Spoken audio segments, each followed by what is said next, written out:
Hey, good morning, everybody. Mr. Flanagan here, or afternoon, whenever you are watching this video, I suppose.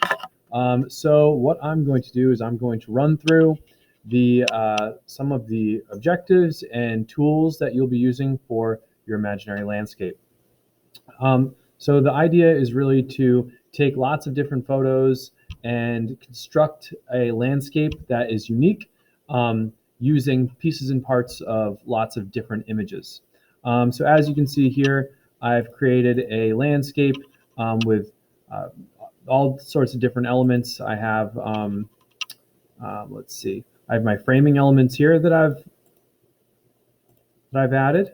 Okay, some vegetation, and I also have some different dimensions here. So my foreground, one of my foreground, more foreground elements is this piece here. I've added a little bit of a shadow here using the burn tool, which I'll show you. Here is a little glow that I've added to that sort of, I pulled the color from the sky along the edge of this on its own layer behind this element. Here's the water. Okay, I've adjusted the color to reflect the sky.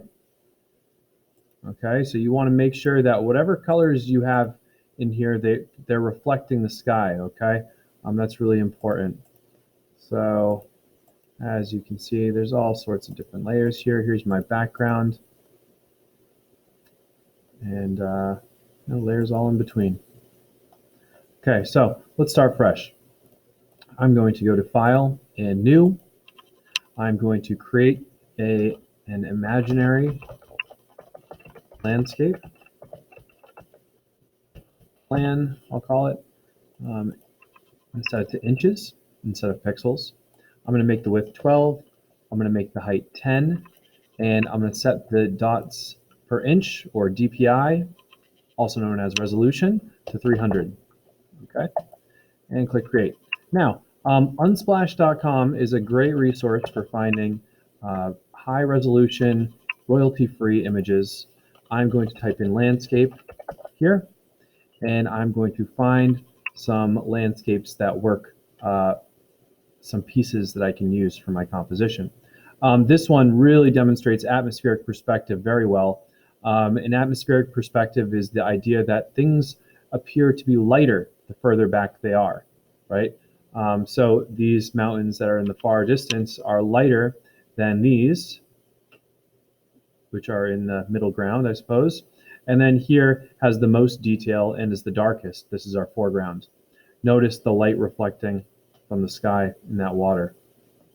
All right, so let's find something that works. I like this here. I like this as a good foreground element, so I'm going to download that. When I download it, it's going to appear in my images folder.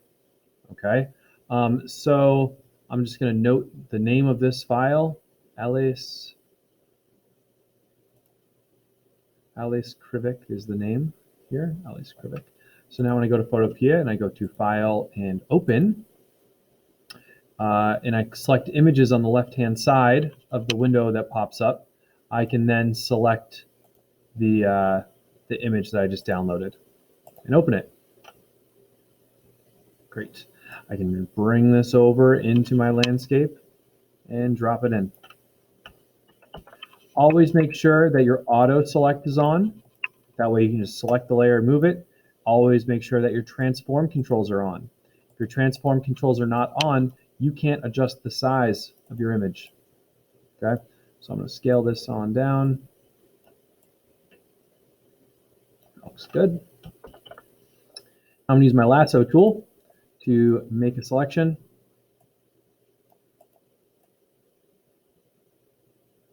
I like to delete in pieces in case I make a mistake. I can always undo.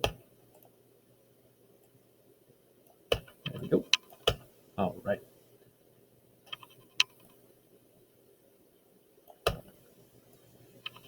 Okay, now back into Unsplash.com.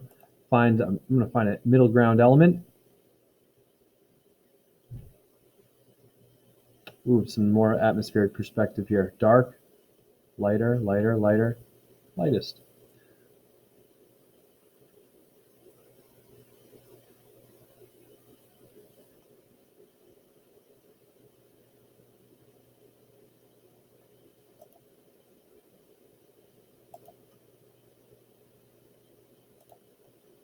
File and open. I've downloaded it by selecting that arrow. I'm going to select the image I just downloaded. I'm going to drag it into my composition. And I'm going to put it in the background here. There we go. That works. Okay, I'm going to use my magic wand tool because it's really convenient for making selections and deleting. So I don't have to go through my lasso. The great thing about the magic wand tool is you can select contiguous. And what that will do is only select things that that is similar in color. It won't jump into other areas. So only things that are touching that are similar in color. There we go. All right, good stuff. Use my lasso tool. The magic wand tool and the lasso tool in combination really work well together. There we go.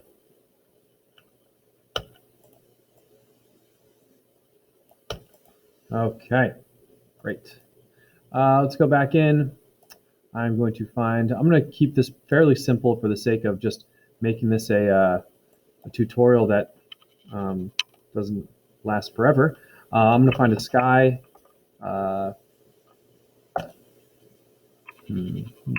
That's a nice pink sky. I love pink skies. And download. All right, so that's saving my images folder. I go back to Photopea, close some of these other images that I opened. Go to File and Open. I'm going to find that image. Is that it? That's it. Cool. And I'm going to drag that into my imaginary landscape. I should call this constructed landscape. That might be a better name for the project. All right, there we go. Now, that sky is in back of all the others. Got my middle ground, my foreground. All right. Now, I'm going to have my layers that are in front reflect that sky. Okay, this is a pink sky. The light reflecting should be pink as well. So I'm going to select my foreground layer. That's this layer here. I'm going to go to Image, Adjustments, and Color Balance. I'm going to want to see some more reds in that pink, or in that foreground. A little less green. Maybe some blues. You don't have to go fully, right? Like that's a lot of reflecting light. You want to keep the integrity of what's actually there as well, right? You don't want to get rid of all the green because there is, it's grass. There should be some green in there.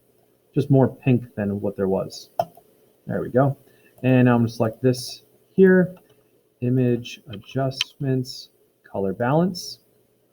And I'm going to bring some more reds into that background as well. There we go. That's starting to feel like it's more part of the same image. All right, good stuff. I need to add some foreground elements now. Something to frame my scene to make it feel as though I'm looking, drawing my attention to the center. All right, and the way I'm going to do that is find something that I can put in my foreground. It'll be the darkest. It'll be the most detailed. So let's do that now. Find some close up. I don't want to be that close up. Let's see. Vegetation.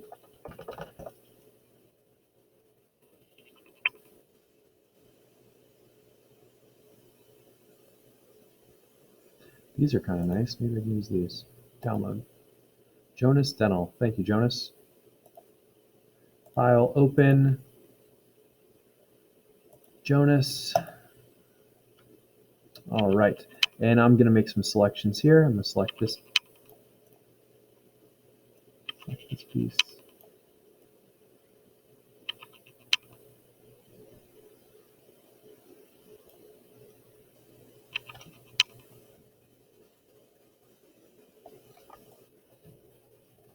Copy. Go back to my paste. I don't know, this feels a little out of place, but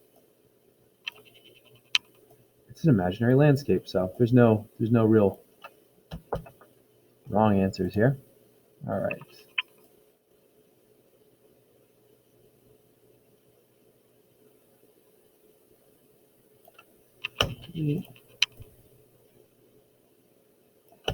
Now, once I get some of these darker pieces out, I can use my magic wand tool.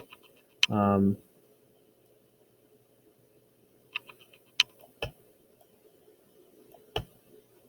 going to use this to frame out this side. Use my magic wand. See how that goes. That looks pretty good. Maybe I can up the tolerance a bit, 44, so I can select more. Yeah, there we go. This is on contiguous, so anything that this color is touching that I select, that's what it's going to delete. If I had it contiguous turned off, when I make the selection, it's going to select these other little pieces in here, these little areas. Which might not be bad. Let's try it. Save me some work. Sometimes when you cut corners, you lose more than you think, though. So you got to be careful when you turn off contiguous. Okay.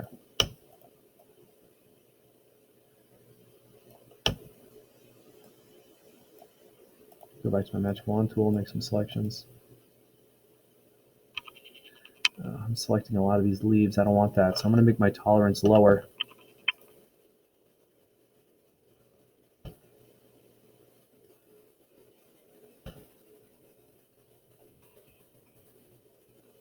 Yeah, see, I lost a lot.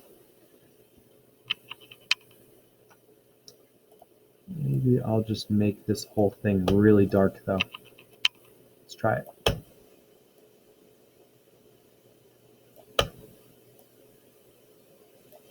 Okay. Deselect. Okay, I'm going to make image adjustments, hue saturation. I'm going to make this whole thing really dark.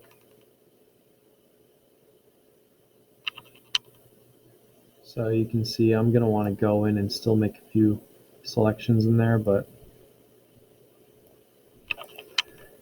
maybe I can save myself some time if I try some blending modes.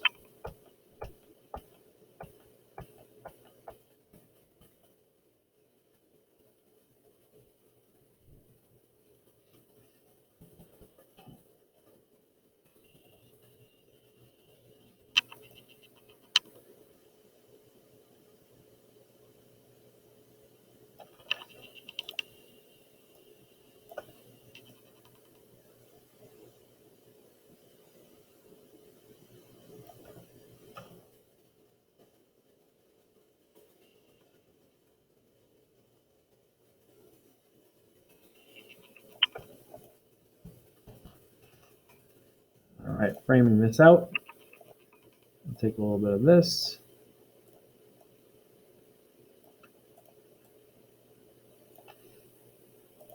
Copy it, make sure I'm on the right layer before I make my copy, and paste.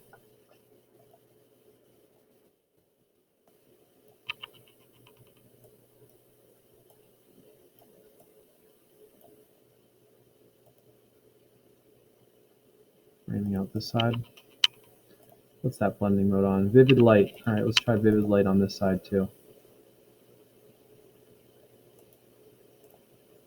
All right, cool.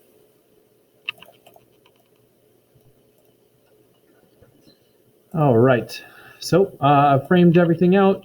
One thing you might want to consider is the blur tool. I'm going to put a blur on the foreground because you can't focus on two things at once with a camera. So I want to make the focus be on what's in here, not the framing. So I'm going to select this, the layer that's my foreground. I'm going to select the blur tool, which is this little drop lit, and I'm going to right click, make the size a lot bigger, make the hardness very soft, and then just go in and start blurring this area, these foreground elements. I'll make the strength a bit higher.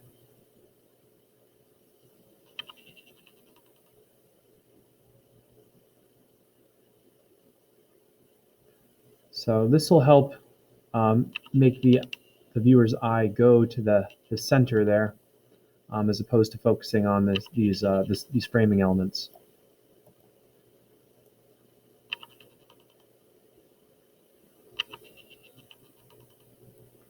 Blurring those.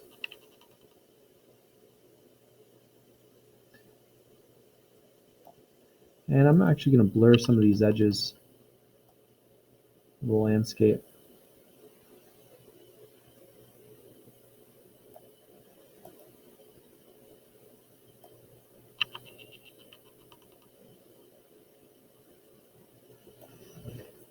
All right, so there you have it. All right, guys. If you have any questions, please email me. I'm going to put the time code for this tutorial and the various things that I went over in what the time code is for each of these tools. You're going to use your selection tools, your lasso, your magic wand. We're going to go over layers here. We went over layers using the blur tool. And yeah, so that's that, guys. Let me know if you have any questions.